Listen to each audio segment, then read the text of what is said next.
Hello दोस्तों, नमस्कार। आज पुनः एक बार आप लोगों के समक्ष मैं एक नई जड़ी के साथ उपस्थित हुआ हूँ। ये इसको बोलते हैं नागर मोथा। आप लोग इसको ध्यान से देखिए, यही नागर मोथा है। इसका फूल तो इस समय झड़ गया है। ये इसमें ऊपर गुच्छेदार फूल लगते हैं और ये 2 से 2.5 फीट लंबी इसकी झाड़ी होती है। विशेषकर ताल तलैया में पाया जाता है और औषधि के लिए इसके जड़ों का उपयोग किया जाता है। तो इसका परिचय हम एक बार आप लोगों को कराते चलें। नागर मोथा का लैटिन नाम साइपरस स्केरियोसस है। ये साइपरेसी कुल का नागर मोथा अन्य नामों से जाना जाता है। ये साइपरेसी कुल का पौधा है।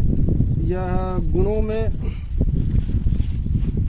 नागर मोथा तीखा कड़वा होता है। इसकी तासीर ठंडी होती है। ये पचने में हल्का होता है। यह कफ पित्त खून की अशुद्धता को ठीक करने में सहायता प्रदान करता है। नागर मोथा का पौधा अधिकांशतः तालाबों और नदियों के किनारे नमी वाली जमीन पर होता है। इसके फूल जुलाई तथा फल दिसंबर में लगते हैं। नागर मोथा 3 प्रकार का होता है। एक मोथा होता है जो आपको आलू के खेत में या और अन्य रेतीली जमीन में दिख जाता है, और दूसरा नागर मोथा होता है, और एक होता है केवटी मोथा। नागर मोथा का पौधा कोमल, पतला, सुगंधित घास की तरह छोटा होता है। नागर मोथा का तना जमीन के ऊपर सीधा तिकोना बिना शाखा का होता है। नीचे कंद होता है, जिसके नीचे एक प्रकंद जुड़े होते हैं जो गूदेदार होते हैं, लेकिन बाद में रेशेदार भूरे रंग के हो जाते हैं। पुराने होने पर लकड़ी की तरह कठोर और इसके पत्ते विभिन्न आकार के लंबे पतले घास जैसे तथा कमजोर होते हैं। नागर मोथा में बाजारों में नागर मोथा के स्थान पर किसी दूसरे पौधे को लोग बेचते हैं। बनावटी कोई चीज होता है, उससे सावधान रहने की जरूरत है।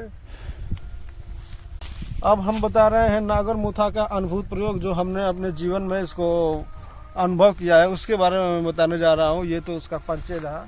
नागर मोथा का इसके जड़ों का आप चूर्ण ले लीजिए बना के। जड़ में उखाड़ के दिखाता हूँ नागर मोथे की। ये पड़ा, ये देखिए, ये इसकी जड़ है। इसका जड़ ही विशेष करके औषधि उपयोग में लिया जाता है। इसके जड़ों को आप सुखा लीजिए धूप में और इसको चूर्ण बना लीजिए।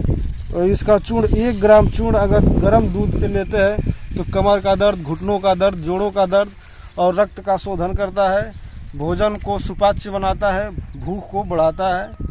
और नागर मोथा के संबंध में एक प्रचलित कविता है, जिसके संबंध में बिहारी कवि ने, रीतिकालीन कवि बिहारी ने कहा है कि राधा भव बाधा हरो, राधा नागर सोय, जा तन की झाई पड़े, श्याम हरित दुति होय। तो इसमें नागर शब्द का उन्होंने श्लेष अलंकार में प्रयोग किया है। एक नागर का अर्थ चतुर होता है और एक नागर, ये नागर मोथा होता है, जो सौंदर्य प्रसाधन में भी काम में आता है।